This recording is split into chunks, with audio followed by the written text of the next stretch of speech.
السلام عليكم ورحمة الله تعالى وبركاته، ومرحبا بكم أخواتي في قناة مطبخ بيتي. كنتمنى تكونوا بخير وعلى خير. أنا من عشاق الكيك، كيعجبني دائما نقدمه بطرق اللي كتكون مختلفة، واليوم إن شاء الله حاولت أنني نحضر معكم كيك اللي خالي تماما من الدقيق الأبيض. غادي نحضروه بالشوفان، كيك اللي هو صحي بمعنى الكلمة، زوين في المذاق وحتى في المنظر. مرة نبدلو في لي كيك ديالنا. صدقوني هاد لي كيك هذا من اروع ما جربت، بدون دقيق ابيض وبدون سكر، اي كيكه التمر والجوز والشوفان. كتجي لذيذه بزاف، خفيفه بزاف، تاكلي منها كميه اللي هي كتيره وما تحسيش انك تقلتي او لا تقهمتي. سهله في التحضير وكتستحق التجربه. اذا بقاو معايا نشوفوا المقادير وطريقه التحضير. بسم الله وعلى بركة الله. اول شيء كناخذ كاس ديال التمر اللي حيدت له العظم ديالو، ومن الاحسن يكون تمر اللي رطب ومعسل. غادي نضيف عليه كاس ونص من الحليب اللي ديجا درتو على النار حتى وصل لدرجة الغليان. مباشرة غادي نفرغه على التمر وكنخليه يفزك ويرطب باش كيسهل علينا اننا نطحنوه. ومن بعد غادي نحتفظ به على جنب. وكناخذ واحد لو بول وكنوضع فيه 4 ديال البيضات اللي كيكونوا بدرجة حرارة المطبخ، ضروري ما يكونوا بدرجة حرارة المطبخ. ونضيف عليهم القليل من الملح لتصحيح الذوق.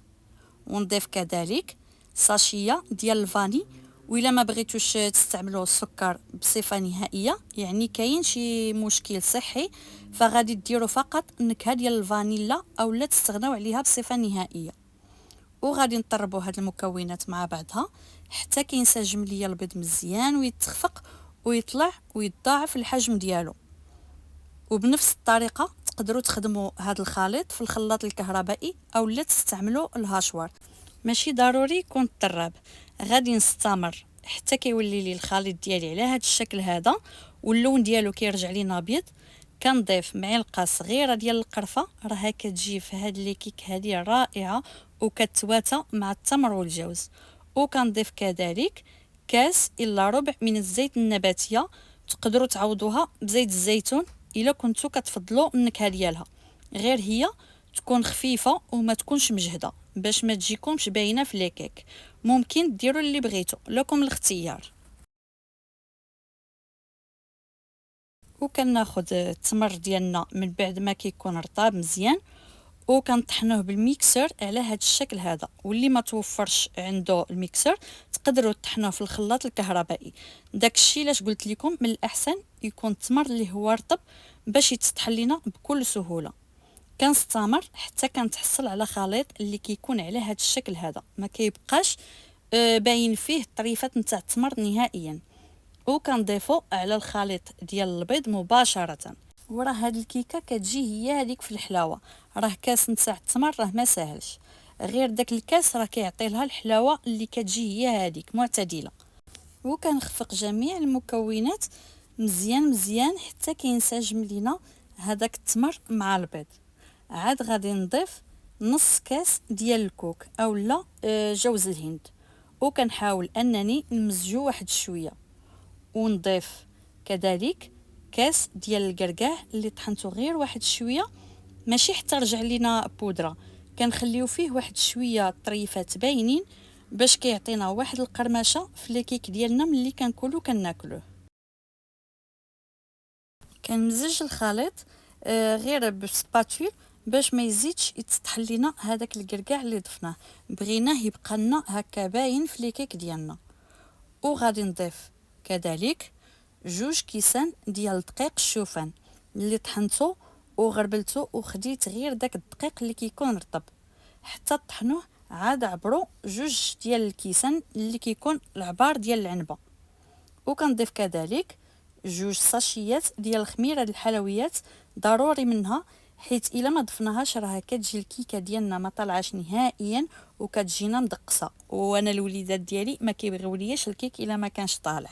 كنضيف 2 ساشيات ديال الخميره ديال الحلويات من وزن 8 غرام ما يعادل 16 غرام في المجموع. وكنمزج جميع المكونات غير بهذه الطريقه، وكنستغناو على الطراب الكهربائي في هذه المرحله حتى كنتحصلوا على قوام اللي كيكون بهذا الشكل هذا، ثقيل واحد شويه، ماشي بحال القوام ديال الكيك العادي. وكناخذ هذا المول هذا اللي كيتفتح بالساقطه مع الجنب، وتقدروا تستعملوا اي مول توفر عندكم.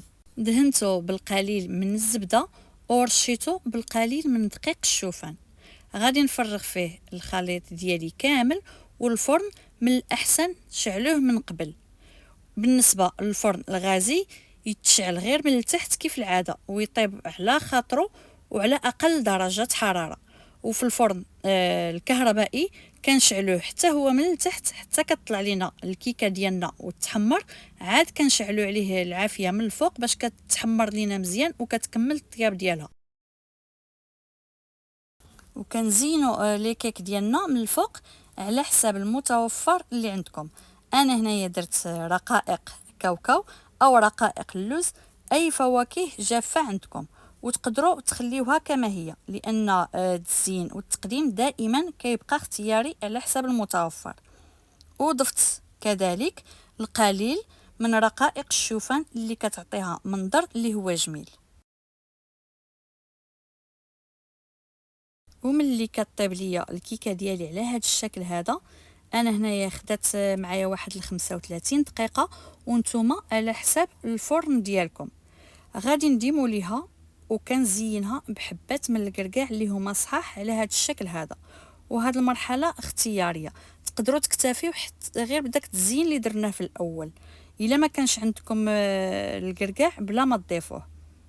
وهي مازال سخونه كنضيف ليها القليل من العسل الحقيقي، يعني العسل الحر الا توفر عندكم طبعا، كاضافه راه كتعطيها نكهه اللي هي زوينه للكيك ديالنا.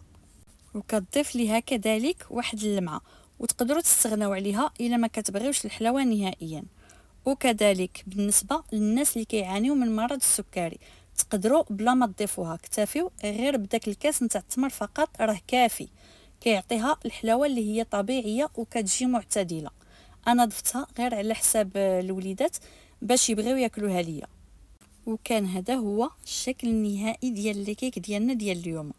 غادي نخليوها حتى كتبرد تماما، عاد باش غادي نقدموها. راها كتجي لذيذه وخفيفه، انا شخصيا عجباتني وحتى الوليدات ديالي عجباتهم، لان فيها داك الدقيق ديال الشوفان. واخا كتاكلي كميه اللي هي كثيره ما غاديش تضرك في المعده، وما غاديش تحسي بانك تقلت عليك نهائيا. فجربوها، اكيد غادي تنال الاعجاب ديالكم. وكيف ما ديما غادي نقطع معكم واحد المورصو باش تشوفوا الشكل ديالها من الداخل كيفاش كتجي. راها كتجي خفيفه ومفشفشه، ما كتجيش نهائيا مدقسه او لا قاصحه، ما تشبعوش منها. هانتوما لاحظوا عن قرب كيفاش جات من الداخل، كيكه اللي كتستحق التجربه. جربوها وردوا عليا الخبر. هانتوما لاحظوا هذوك الطريفات ديال الكركاع اللي ضفناهم لداخل في الكيكه كي كيجيو باينين. راه ملي كتكونوا كتعضوها كتحسوا بواحد القرمشه في الفم ديالكم. هانتوما لاحظوا كتجي رطبه وهشيشه، يعشقوها الكبار والصغار. كنتمنى يعجبكم لا فيديو ديال اليوم، وتبارطاجيوه مع الحباب والاصحاب باش تعم الفائده، وباش كذلك تشجعوني وننزل لكم المزيد والمزيد من الوصفات. ما بقى ليا غير نقول لكم شكرا على المتابعه، وخليتكم على خير، والى فيديو مقبل ان شاء الله. مع السلامه.